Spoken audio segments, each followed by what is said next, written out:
I've been volunteering with a local group that collects food scraps from restaurants on bike trailers and uses them to make compost at local community farms, so I thought I'd make a video of how we build a compost pile. We practice what is considered hot composting, where the inside of the pile can reach temperatures upwards of 140 degrees Fahrenheit. In other words, it's not the type of compost where you put worms in it, because the worms will either die or run away. We're starting the pile with a layer of chopped up garden waste. One step that almost always gets missed is breaking this down so that you don't end up with large stringy masses in your compost. Large stringy masses is not good for compost because they just get in the way. They break down easier when it's smaller. Putting the yard waste at the bottom of the pile helps retain most of the nitrogen, which would otherwise off-gas to the atmosphere as plant matter decays from green to brown. We begin our first layer by adding food scraps. Here I'm chopping up some whole fruits because they'll decompose faster and better.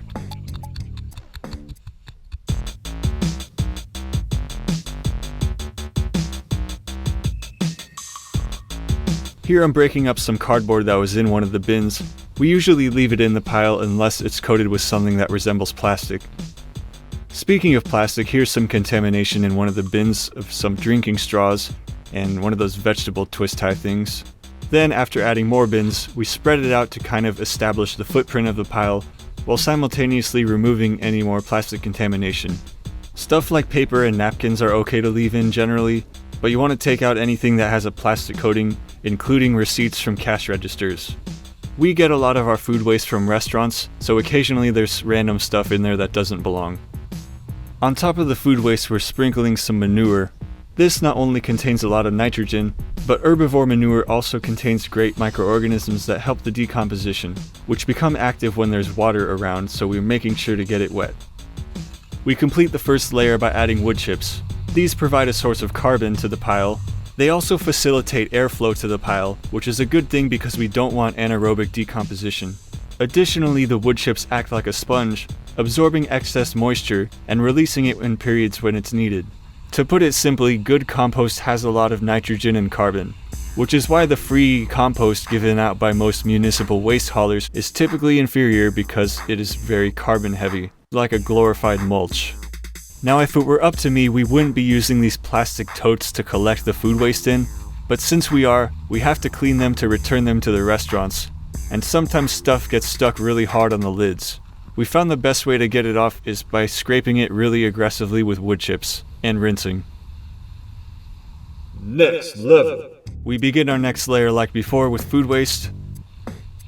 Here's the bin from the coffee shop. Now, since we're doing hot composting, we can include items that are usually forbidden from other types of compost, like fish, meat, and eggs, because the temperature will get hot enough to kill off all the bad stuff. Plastic contamination can be lurking where you might not expect it, like these pineapple tags.